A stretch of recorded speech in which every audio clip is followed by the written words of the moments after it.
Welcome everyone. This is Glenda Dawson, and I'm your host today for Glenda's Dragons Den in Glenda's Magical Creations channel. One of these days, my tongue will catch up with me. So, I just want to say thank you for being here week after week, for sharing, for liking, for sending me your emails with your comments, and for contacting our guests.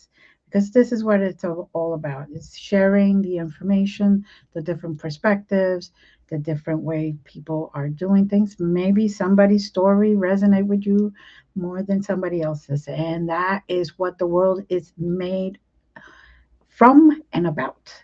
So you go and find your tribe, you find your people that resonate with you, and you continue upgrading, you continue learning, you continue healing, and you continue awakening and raising those vibrations so you can hopefully ascend. Because, that's what we're here for at this time, in this very moment. So, without that little speech being put aside now, let's welcome my great guest, Rosemary Beam. And she is going to tell us all about herself. And please remember, all her information is going to be in the description. So you will be able to just click. Most of the times, just click, if not, copy and paste it. Okay. And then go there, get to know them, work with them, do what you need to do. Hi, Rosemary. Hi, thank you for having me. Thanks for inviting me to your dragon den. It's very, very exciting. I'm Thank you. delighted to be here. And welcome everybody who is visiting, watching online, post this recording, wherever you are. That's why I love this type of venue, is because really um, we can penetrate the barriers of ordinary reality and really, perhaps make it across the world, because who knows what individual might find something that we say interesting or inspiring and moving. So I love this environment. So thank you for being here and inviting me.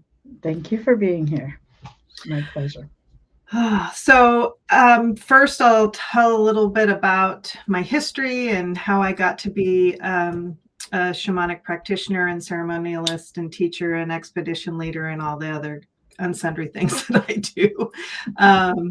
I grew up in Northern California, which, isn't a terribly exciting place to, grow up, but the location is at the base of Mount Lassen, which is a dormant volcano, but it actually is energetically active, and so that was a great gift in my childhood. My father was born about 100 years too late, which isn't here nor there. It's just I find it interesting and amusing in that he brought with him wisdom, and he had indigenous friends that he learned from. And his mother, my grandmother, was not a midwife in the technical terms, but she used a lot of old school, old timey, as they say, medicine practices to help keep her 6 children alive and healthy. And so in my early childhood, where I lived was on a ranch. And so there was lots of animals and a lot of work and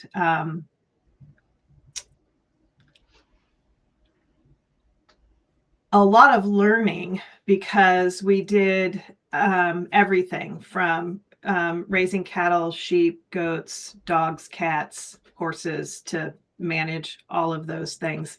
And what I knew very early on is that the animals were communicating on a level that I could somewhat understand.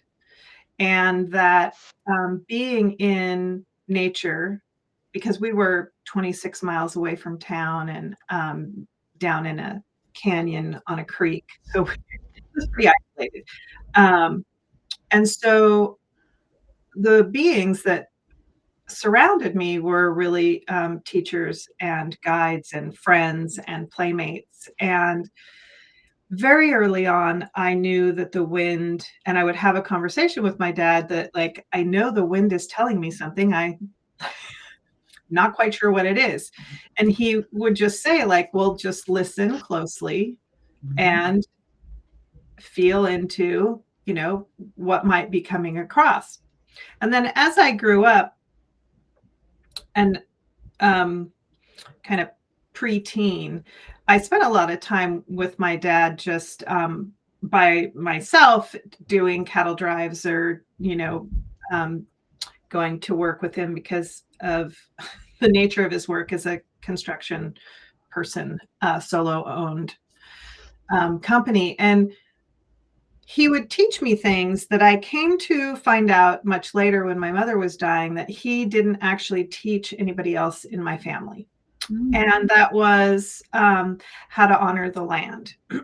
So the excuse me, the ranch that I grew up on was as is most every place in the United States, a sacred land that indigenous First Nations lived on. Mhm. And so living there were sacred sites that were known, there were burial sites that were known, there were ceremonial sites that were known. And in the ranch that I lived on, there were multiple of those. And so he taught me, you talk to the beings, you give offerings, you never walk across this particular circle that was a burial site ever. You don't ride your horse, you don't walk, you don't drive cattle across it. Um, and if there's ever something in the circle that you want, you need to ask for permission. And then if you get a yes, you have to give something of yourself to, and in particular, I loved flowers. So that was really, he was talking about, don't pick any flowers in the ring unless you ask, they say yes, and you give an offering. And so that's really how my childhood started. And then what I became aware of over time was that I had second sight. Like I knew when things were going to happen. Mhm. Um, and I didn't always know what they were, but I always knew something and would communicate that to one or the other of the parents that were present with me. And what comes to mind in this moment is we had a dear friend who was a motorcycle rider, and we had gone to town. And from the point we got in the car to head to town, 26 miles away, to do that, monthly kind of shop, get things done. Mhm. I was just adamant that we needed to leave and go back home. And I kept telling my mom, we have to go back home. Something is wrong. I don't know what it is. Long story short, we get home. My sister's in the tub, empty tub with shower cap on and her robe on. And I'm like, something is clearly wrong. My mom goes in and talks to her, and we find out that our friend had been killed in a motorcycle accident that day. Mm. And my mother never doubted my capacity and my sight, but that day really was like a signpost of, oh, um, this is something that we need to pay attention to. And so over time that happened, more and more. And in high school, I got very interested in, Edgar Casey, and I can't even remember all the books that interest me. And I also studied Greek philosophy, and then in college, Eastern philosophy. And so I just progressed in that vein. And so years later, I discover different teachers from different modalities and start really spending time learning about energy. And what I came to realize is that I had journeyed my entire life, that I had felt and seen, saw energy of my own field and the animals and so forth my entire life. And so in all this training, both with real people and with guides who came,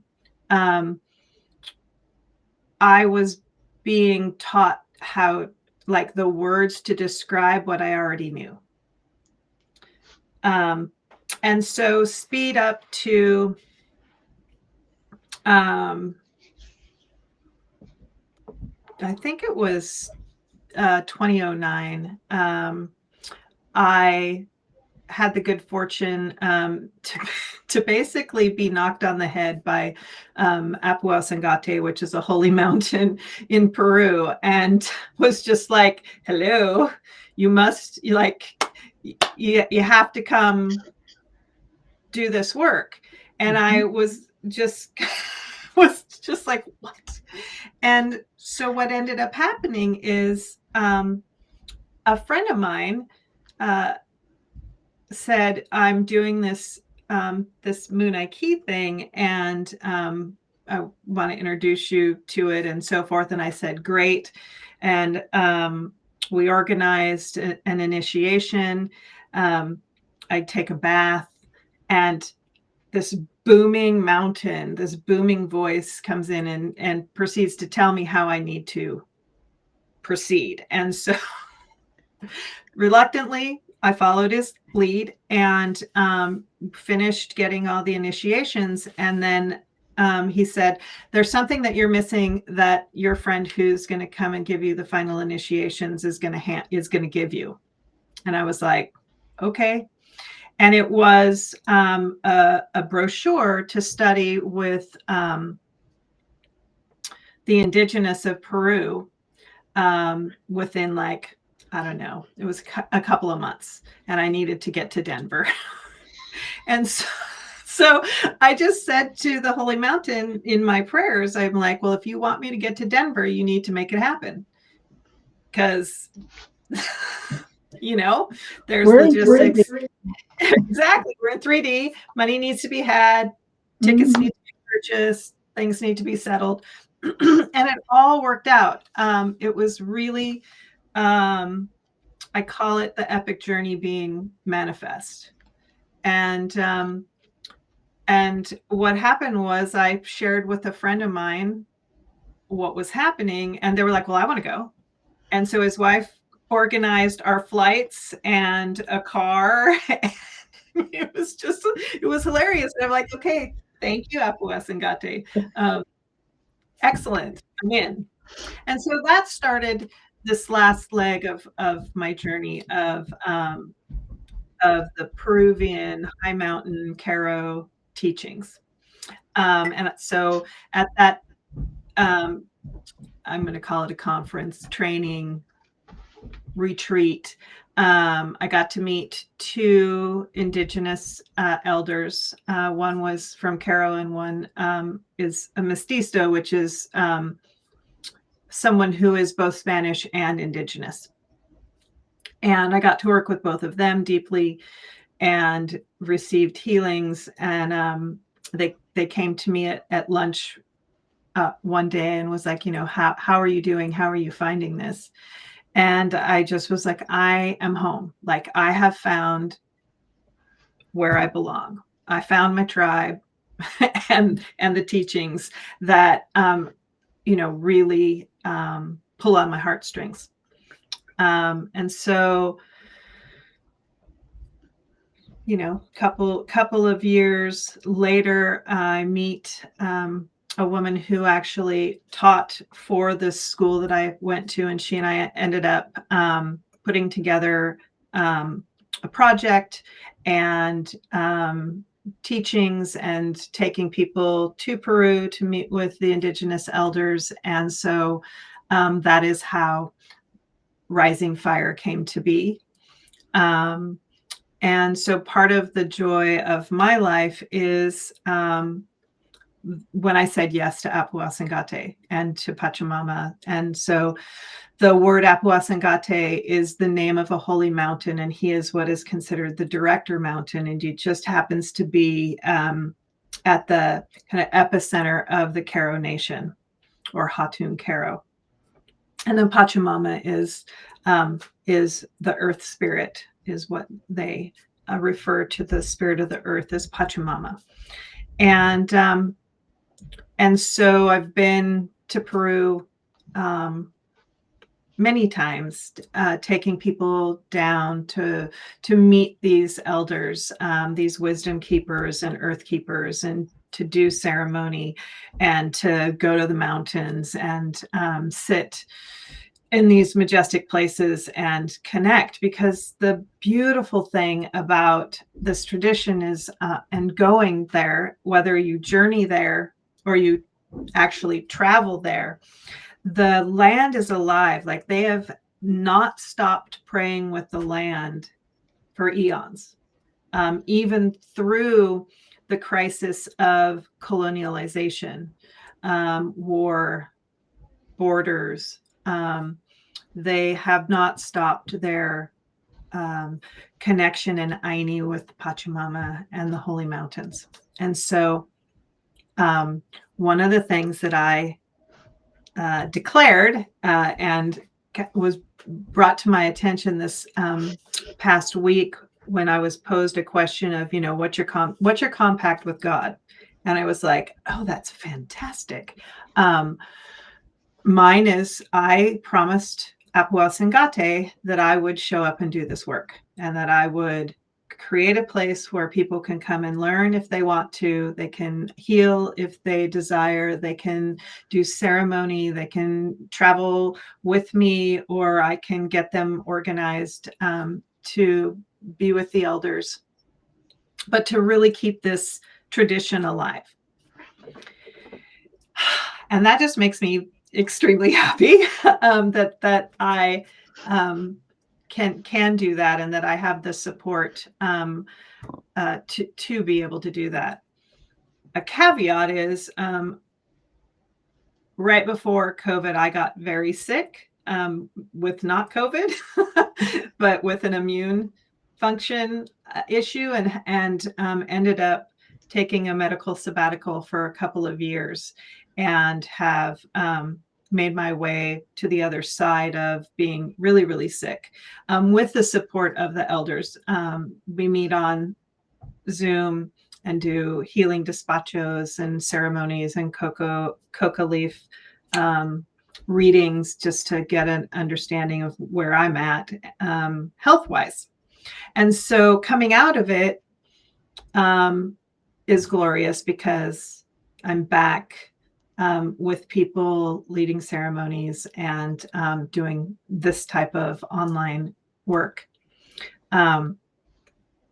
So where that leads is, through that whole process of being ill, the thing that kept me hopeful and engaged and inspired was my communications with Maestro Luis and his family and elders in the community, not only for support of my own healing, but I wanted to pray into the world a way to get Maestro's teachings into the world in a different way. And so I asked if we could get together on Zoom and talk about my thoughts and his dreams and my dreams. And so we invited a collective of people, and keeping in mind that there are 3 languages that are being spoke, 2 interpreters, which is, it's as I review the videos, it's hilarious because we were all in this dance and we all want to be there, and we our hearts are very in it to learn from Maestro Luis, who is the grandson of what they call the last Alto Messiah, which is a type of healer that there are fewer and fewer of. And his grandfather's name is Don Manuel Quispe. And there, he's written in different books on this particular tradition.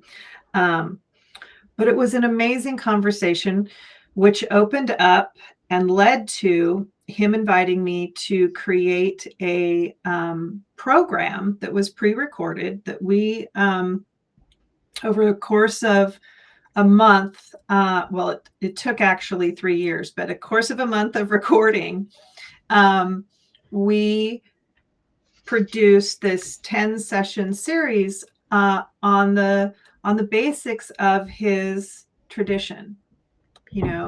How to call in sacred space. Why do we do that? Despachos and why they're done and how many there are. And then the teachings of the Chicana, which is the Southern Cross, why it's important, and really that there are so many teachings based on what tribe you're speaking to and what grandmother taught who, right?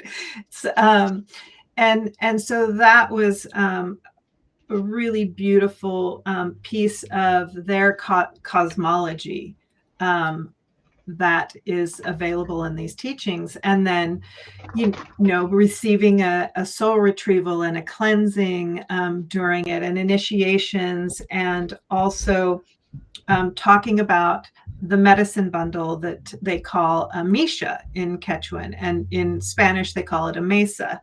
And there are many, many, many, many ways of creating this medicine bundle and infusing it with energy, and many initiations that are given to enliven the stone beings that end up being in your medicine bundle. Because at that high of an elevation, all there are stones. That's all there is. There's like there's this spongy grass kind of layer, and really, really tight, tiny little flowers that grow out of that spongy grass. Other than that, it's just rocks. It looks like the moon. And so the medicine bundle is created by using rocks and your intuition, and which ones are wanting to work in your medicine bundle, and so forth. And so this program is called the Way of Aini, teachings of reciprocity and connection to Pachamama. And so it's this really deep, beautiful teaching that everyone can do, because it's online, and you don't have to wait for us. And so that was really exciting to me. And it goes back to what I was saying in the very beginning, like this format, we could reach wherever this little webs go to the world. And that's key. And one of the things that he had asked me, Maestro Luis had asked me, as well as Giovanna and Hamilton, who were translating Quechuan and Spanish into English, was why are you interested in this? And I was like, that's a great question. And it really is when the mountain came and really just knocked on my head and was like, wake up, you got to do this thing. I was like, okay. And in one of my journals, I have yes written in big red bold letters, that I'm here to do this. And so this is the response to that yes, almost 20 years later. And I believe deeply in love. Munai, which is unconditioned love, permeates the world and can heal what is happening. And we have to start here. right? And then it can emanate out in so many directions, in so many layers and levels of how the cosmos works, right? And in dream time, which in some cultures is real time, and in other cultures, it's just another type of galaxy. And so weaving that all together and bringing it where everyone can access it reasonably has been my focus and desire. And so that launched in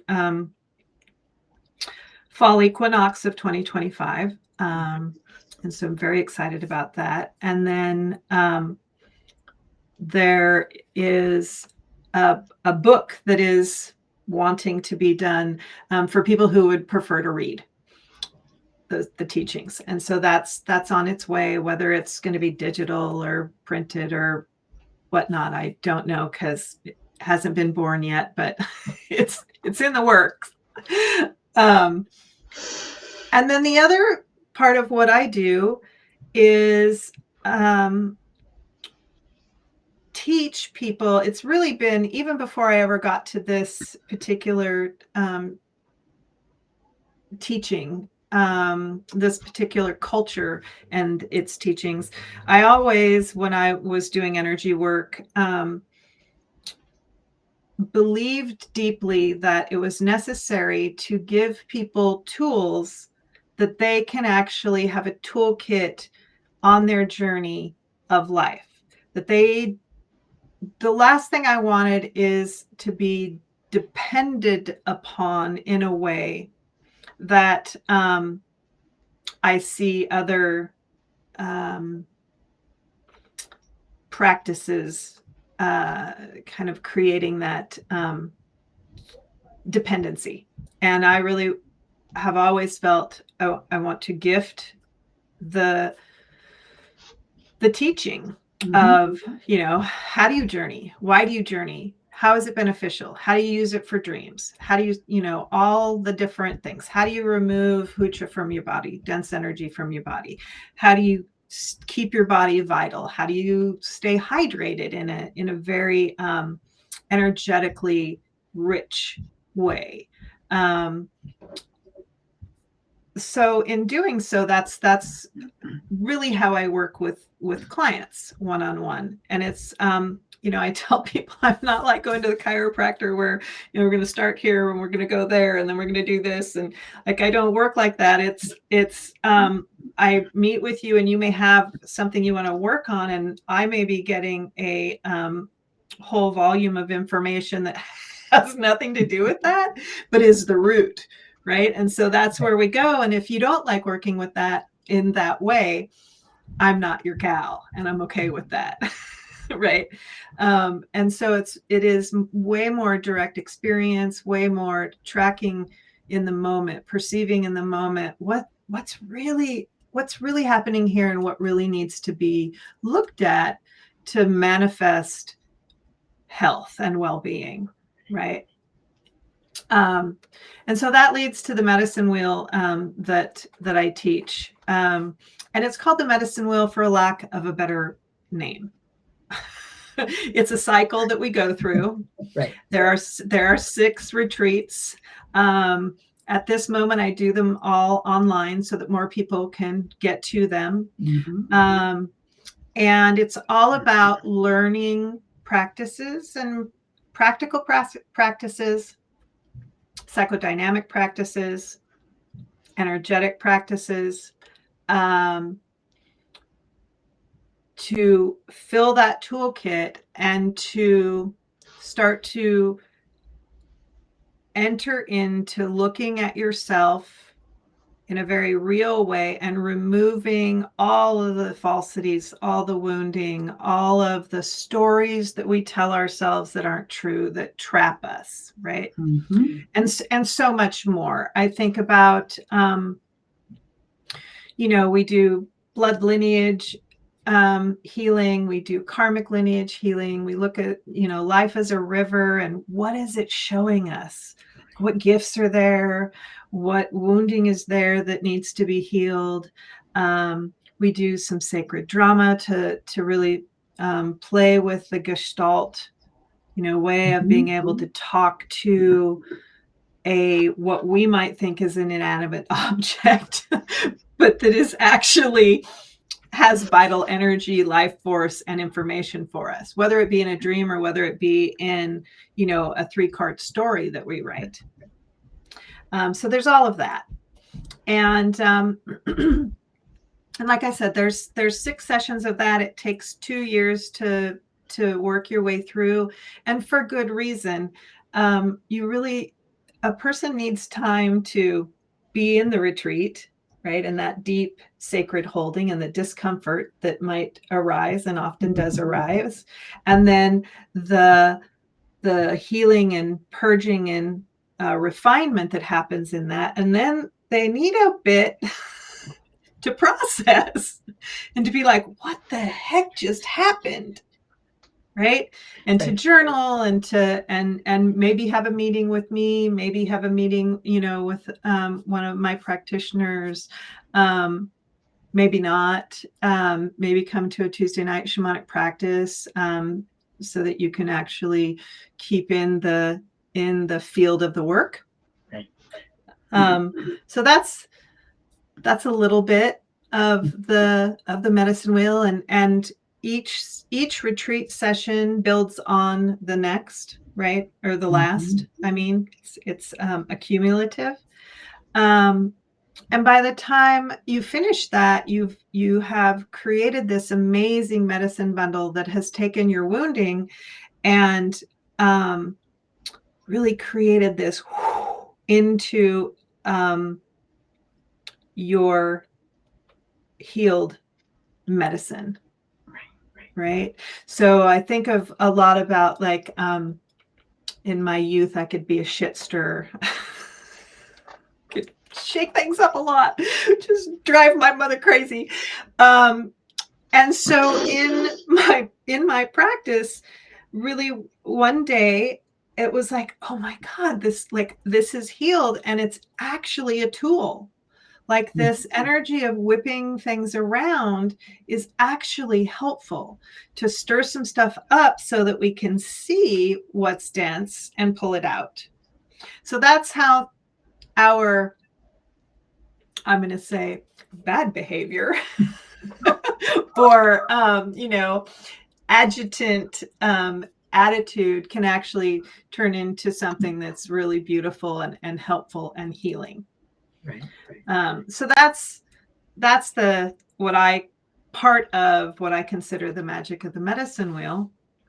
And then the other thing, the other part of what I do is for people who are really interested in doing what I do and in working more deeply in the tradition.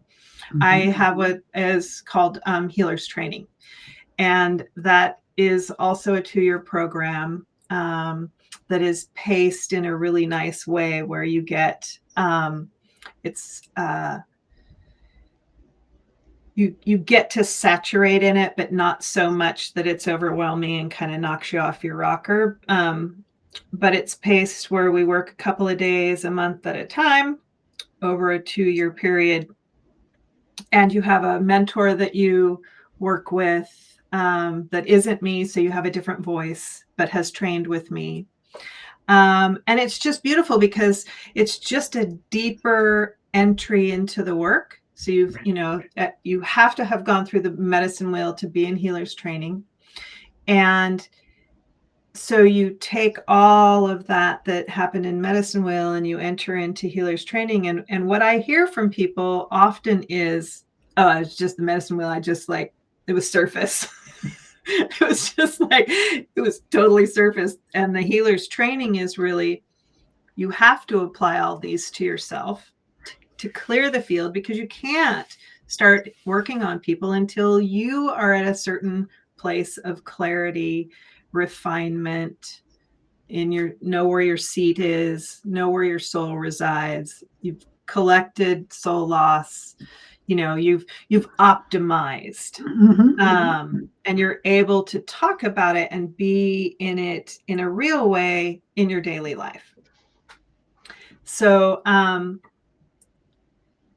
so that, and then turning the dial and starting to practice on people in, with a particular set of integrity, ethical, parameters, and then helping them grow and develop how to be in right relationship with the client, how to know when the client's not for you and you're not for them, like all those things. And then there's also a business portion of it, just some um, practical things that are good to know that, I had to learn by the seat of my pants. And so I've formulated a teaching, and I have people come in who are actively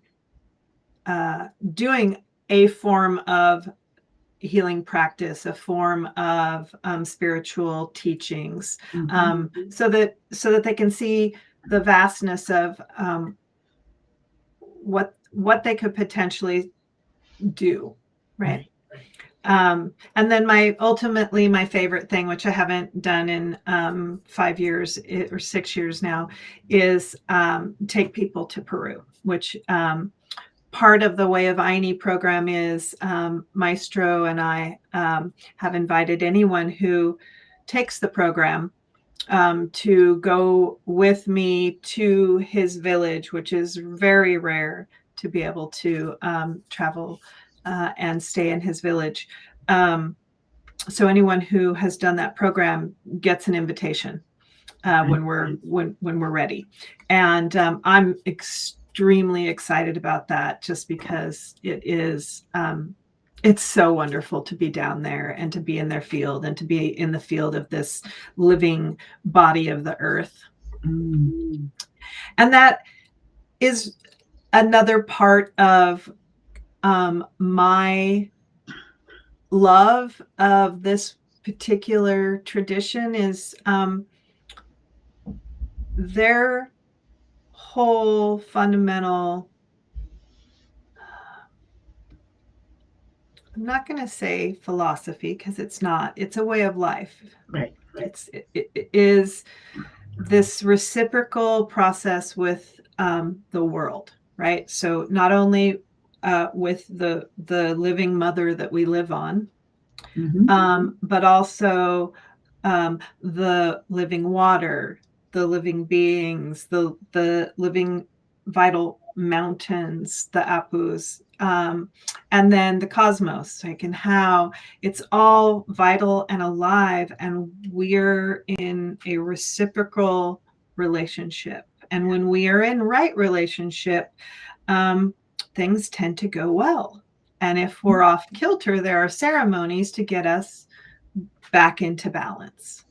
And so that really ultimately is the commitment that I made to Apu El Sengati all those years ago, was to bring these teachings back to people who have lost their connection. And or maybe they haven't completely lost their connection, but they don't know, their indigenous ancestors were wiped out. Like, I think about my indigenous ancestors, like, we're talking, I'd have to go back 7,000 years to actually get any kind of uncorrupted medicine people. Yeah. And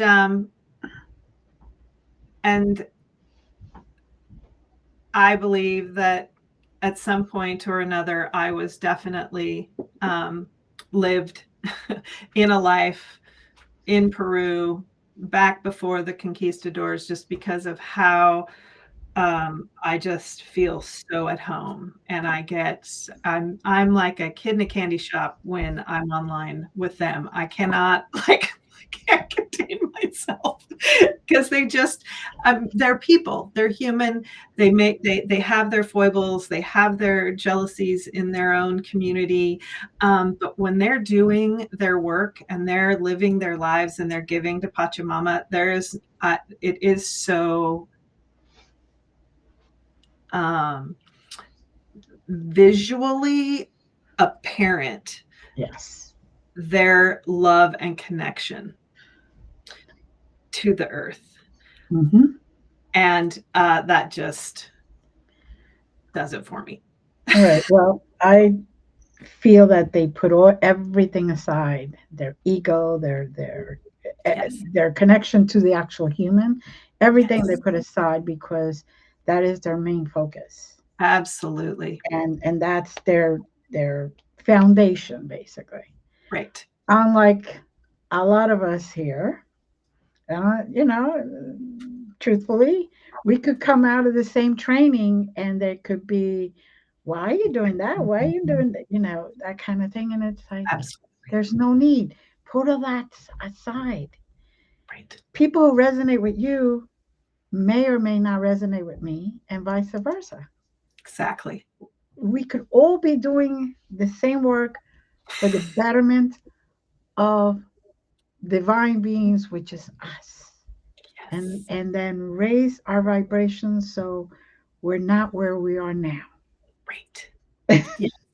Please. we Please. we really need to wake up Yes. and realize that being human means working with your heart, Yes. and Yes. from there everything should be born, everything should come out of you, resonate with others. And hey, like you know, you were called for that. I was called into working with what people call God, but I call just divine Yeah. essence, um, by the age of 2. Mm. And I made my commitment on my second birthday as I'm Mm. blowing out my candles. What does a 2-year-old know what they're talking about when they're making that commitment? I'll never know, but I did. Yes. And And actually, you know more at 2 than someone at 12, 22. I mean, right, it's just because we're so still in the theta connection with spirit. and I was born with full remembrance. Oh, So I am blessed. But then that blessing could turn bad because you could see the good that could be done. And you see the people and you're like, oh my goodness. Just open your eyes. And I'm not talking about these. Open your eyes, open the heart, open. in Yes, here, in here. yes. Yeah. Well, in this tradition, one of the things that we do is we actually initiate the belly, which is called Yunkai, the Mm-hmm, heart center, which is called Munai, and the mm-hmm, head center, which is called Yachai. And it's to bring about right action, right, mm-hmm. right heart, right loving, um, and that emanation, and Mm-hmm. then right, not thinking as in literal thinking, but right vision, wisdom, right? Mm-hmm.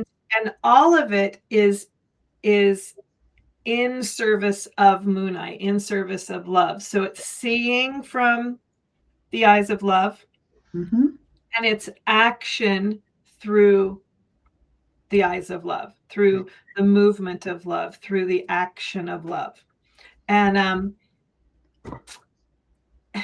I laugh because I'm a very action oriented person.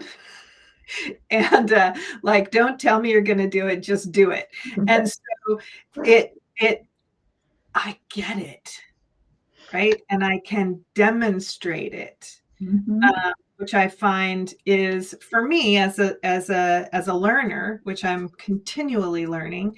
um, I learn by watching someone do it, and then by doing it, and listening and sensing and feeling.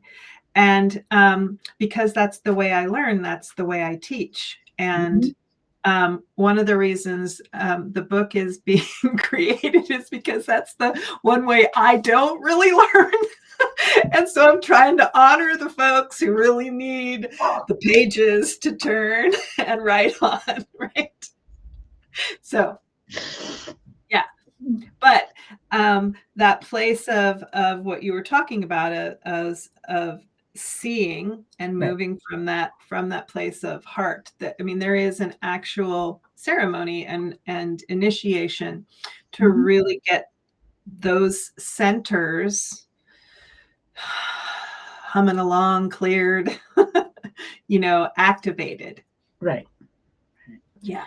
And I know that those ceremonies are so beautiful. So it could be overwhelming sometimes Yeah. because a lot of stuff could come up that is a little, you're like, wait a second, I thought I had worked through that already. Okay, so we are in a, we have studied in different traditions, but still the same, Mhm. different different tribes. That's Right. they basically said, but it's still very like I could. I'm a very big visual person, so as you speak of the um, each initiation and weekend and retreat, and I could see the person growing Yes. and see the person integrating all that energy, which is wonderful. Oh, I it's amazing. I talk, I say to my husband sometimes when I'm in the back end doing the back end work, which I don't love, but I it don't. has to be done. We have to do it. We have to do Right. And so I'm, doing whatever and having meetings and organizing stuff. And I look at him and I'm like, remind me why I do this. And he was like, because when you get to class and you start the work and people start to just pop open, that is like your super sauce. it. And that's why you do it. And I'm like, okay, all right. I'm in. you know. Yeah, yeah, and it's very true. Yeah. Now, you're in the process of writing the book. That will happen. It's just Good. I'm glad your guys are like, yes, it will happen. no. I'm getting it. Will happen. It'll definitely happen. Actually, they're saying definitely by the end of this year, she's going to have it like in Amazon in print and on e ebook too. Oh, and you're going to read it. So you're going to have it. Have fun with that. Anyway, Oh, that's hilarious. so yes, I'm getting all the lowdown over here. It's like your team Excellent. and my team are talking, and they're laughing. They're Oh, all they're laughing. hilarious. They're hilarious. They're just laughing, like going, "Yeah, she's definitely going to do it." So kind of give her a heads up. I'm like, okay. And I said, why am I giving her a heads up? She already knows. And he's like, they're like, well, the one particular one's, well, because she doesn't really like to do it. I'm like, okay. Oh, yes, he's absolutely right. Uh-huh. Oh, well, I joke that if my mother was alive, she'd be just like, who are you? Oh, yes, yes, I but could I'm committed. understand. I, I could understand that. So I put my mother through. I probably am the only one who gave her gray hairs. Oh, well, mine had gray hairs before I was born, so Uh, I can't take responsibility. Oh. but yes, yes. I was always the curious one. I was Mhm. always the one involving myself into how does this work? What do you mean? Yes, no, maybe so. Right. So Yeah. So Yeah. it's, but we're the ones that came here by choice, right? Yep. That's what I hear. Right.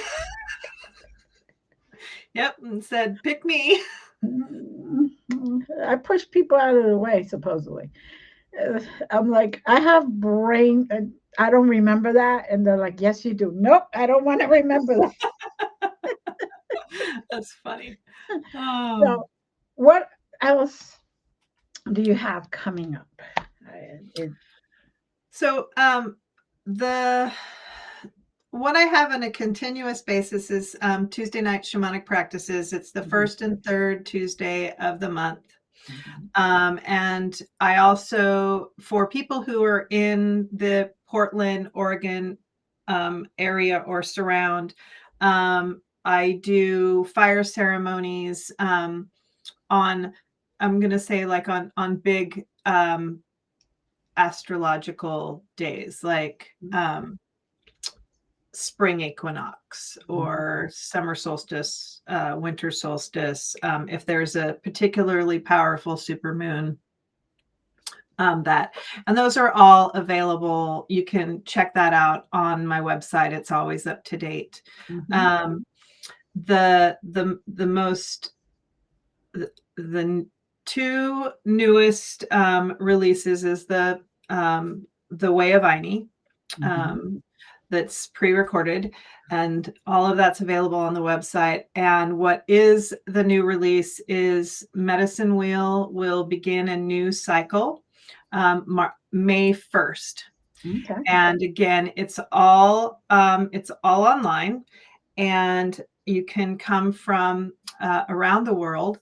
And if someone misses a portion, we record it and put it on the portal for the Medicine Wheel so that they can catch up, watch it, do the work, and then, if they have questions, interact with myself or my staff around that.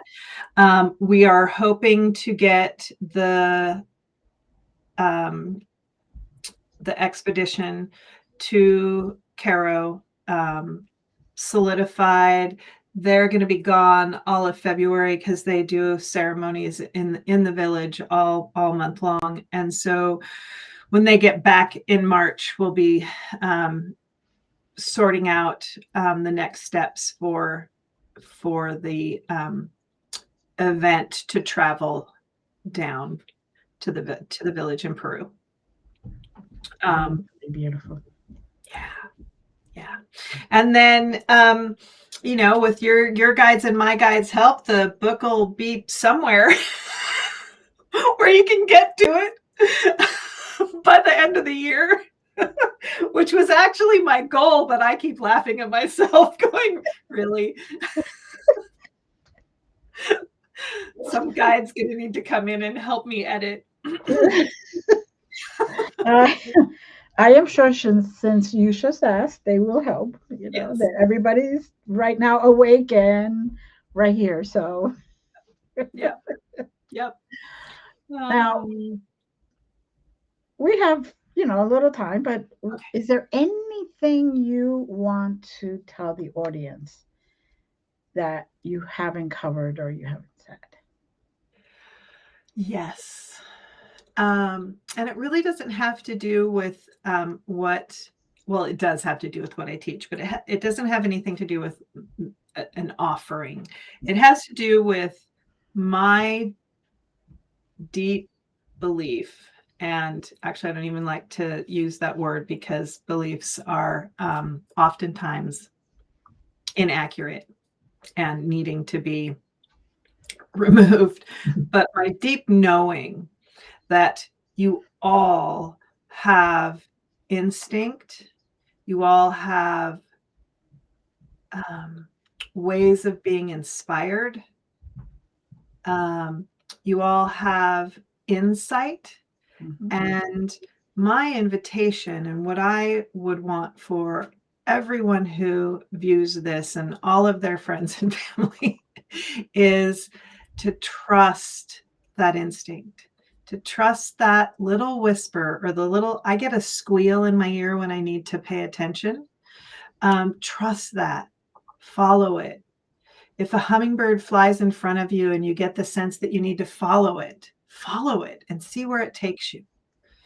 Be mindful, watch where you're walking, but trust yourself. Part of loving ourselves and really healing the fragmented parts of ourselves is trusting. And we have, a lot of us, I wasn't, thank goodness, and it doesn't sound like you were squashed in that way, but a lot of people over a lot of centuries had their inspiration, their imagination, their insight, their knowing squashed. And so I would say my prayer is that the veil is lifted from you and that you start to trust even a little bit of what your gut's telling you, what your instincts telling you, and play around with your sacred site.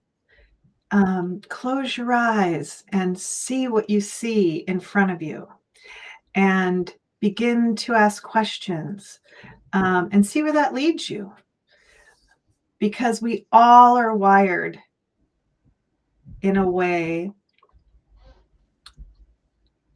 to have these extraordinary connections and these extraordinary ways of communicating and being in the world in a very experiential, tactile, vital life force way.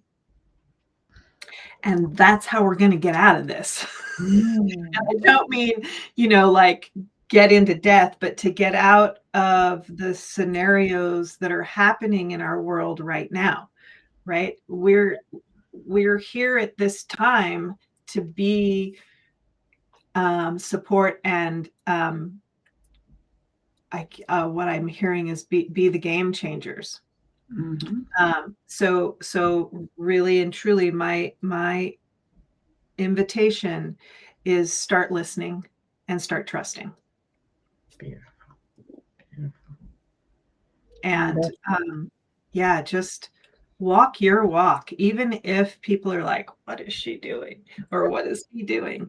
I mean, I have gotten to the point over the decades where I'm just not bothered. Like if something needs to be, like if I need to be giving offerings out in the middle of Costco parking lot, that's what I'm doing. Because every place has spirit. Yes. Yes. So trust it. Mm-hmm.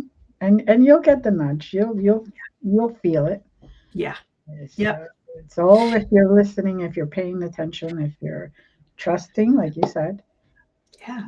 Your inner gut, right? Yes. So. Yep. Yeah. And that, there's so many different ways of perceiving. I hear a lot. Mm-hmm. Notice, do you hear? Notice, does it well up from your gut? Notice, is it more of a physical manifestation? Are you incredibly visual, like Glenda? Do you Mm-hmm. see movies happening in front of you? Pay attention to them. What are they about? Where are they going? Notice if you see them in your day-to-day life. Yeah. Very good. Very good. And dream big. Oh, yes. Yes. Well, I just want to say thank you. This has been a beautiful, beautiful interview, and I appreciate you sharing with all of us your stories, your experiences, and all about you and what you do. And the I will acknowledge how good I feel that you actually took upon being one of the people to carry on that tradition. Thank you. Because more and more traditions are dying off because those that have the knowledge may not even want to participate anymore. Right. Because they're following through. Yeah, or they die. Yeah, or, or they you die. know, Yeah, yeah, exactly. yeah. And I'm so grateful that this community um, it has found me okay to be like, take it on. Yes, we want you to do this. And it was really from the get go, which is kind of always um, startled me in a really non-egoic way. It's like, oh, yes, I did say yes, and oh my god, okay. And I do get giddy about it because I think it's really important that we save the traditions. And kind of in closing, there's this prophecy that the women of the West Mm-hmm. in this tradition will be the um, reclamation agents Mm-hmm. that hold the medicine for the indigenous for when they're ready to take it back. Yes. And so I'm like, yes, I'm in and will show up as needed. Perfect. Yeah. Perfect. So I would like to personally thank you for taking on this assignment. And I'd like to thank everyone who's also been here with us. Again, you always get the in the description all the links. So please do follow, support, because if not, we just go out into the dust and never get seen and the job isn't done.